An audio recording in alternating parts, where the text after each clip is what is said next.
Materialistic, atheistic evolution. What is man? That's one of the questions having to do with reality, the nature of reality. What is man? Well, the answer here is man is, well, one of the advanced animals, really. He is just primordial slime that is developed by chance over eons and eons and is now somehow miraculously, except we can't have miracles in an atheistic worldview, oh no, miraculously somehow, we're still trying to figure it out, has become this complicated creature that we see. Okay? Now, if your professor says that that is man, man is in this universe all alone in a cold, impersonal universe, and that somehow, miraculously, the primordial slime developed into, oh, how does it go? Through the fish and all this kind of stuff. And then finally comes out looking like this, wearing a suit and tie, saying it's wrong to oppress the poor. You say, but Professor, it makes no sense to claim that it's wrong to oppress the poor, because if evolution is true, then it is in fact a dog-eat-dog world, isn't it? I mean, by your own assumptions. You would say the way we got here is because we learned to adapt. We survived, got rid of those, weaker species, and in the process learned to take advantage of those animals that didn't have the intelligence and the tool-making ability that we did. And so it is part of our history, it is part of our very nature to oppress others for our own benefit. Given your evolutionary worldview, it doesn't make any sense. It is not meaningful to condemn someone. So now, this is just a very simple, slowly explained procedure in apologetics. We're always going to be asking people, we'll take anything they want to talk about.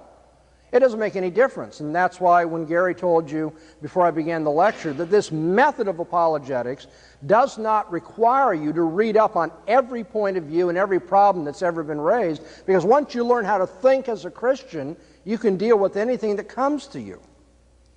That isn't to say it won't help for you to learn more about those philosophies and some of those problems that are there. It's just to say you don't have to worry about it if you haven't done all of your homework.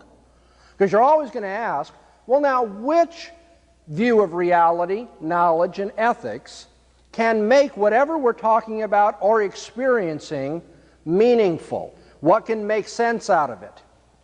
What makes it intelligible?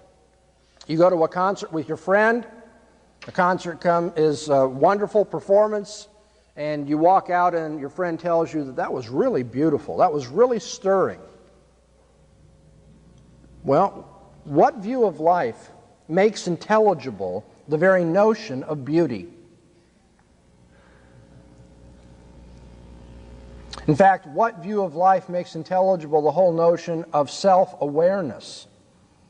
I mean, theoretically, human beings in an atheist universe are nothing but advanced bricks.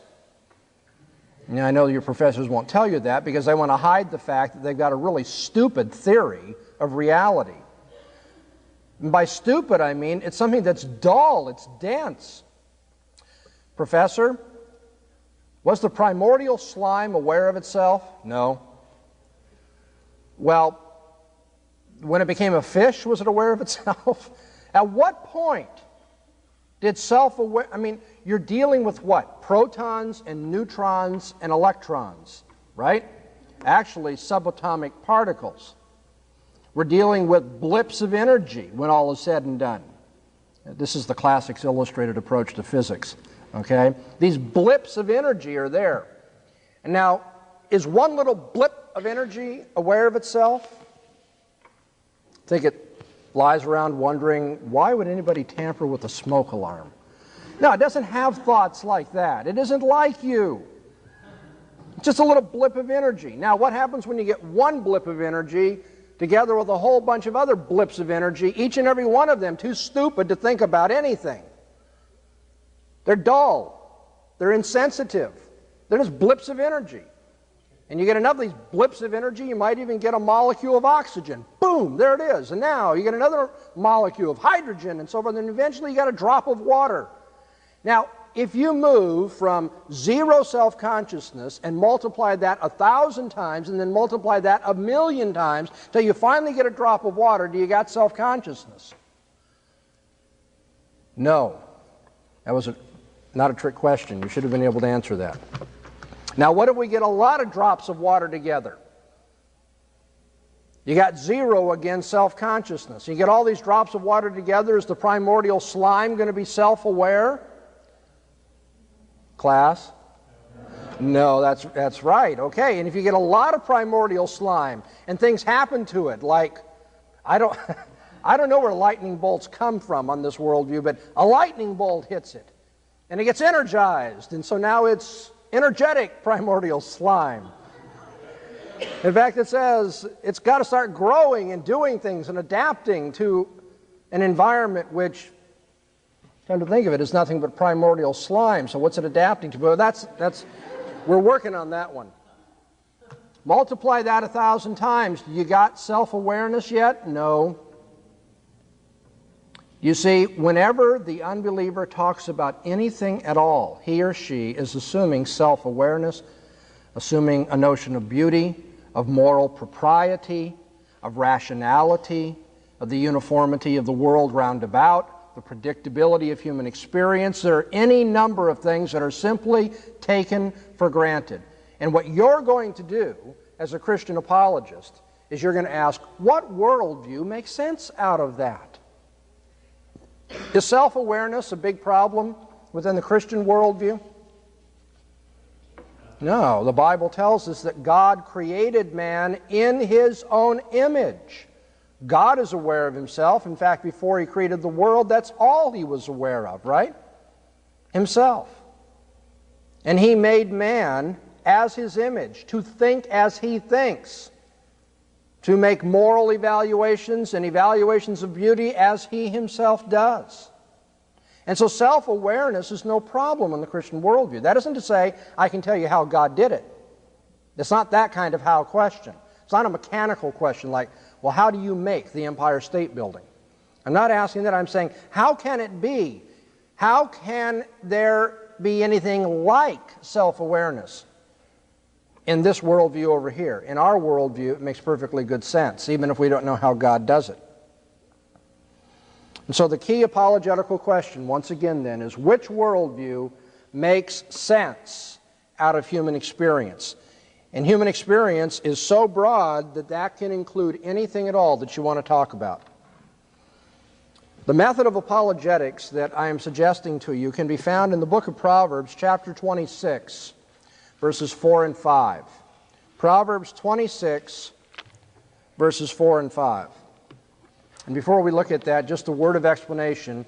You need to realize that the Bible speaks of those who do not submit themselves to the fear of the Lord and God's revelation as fools. Now, when the Bible does this, it's not engaging in cheap name-calling. This is not Mr. T going, "You fool." No. It's an attempt to describe a mindset. It's an attempt to describe what's wrong with the thinking of some person and why they aren't getting along well in this world, either conceptually or socially or whatever it may be. The fool refuses to have God in his knowledge. What does the Bible tell us? The fool has said in his heart, there is no God. Doesn't take account of God. Tries to live without God. The beginning of knowledge is the fear of the Lord, but fools despise wisdom and instruction. So the Proverbs tell us. The fool is the one who will not submit to God's word.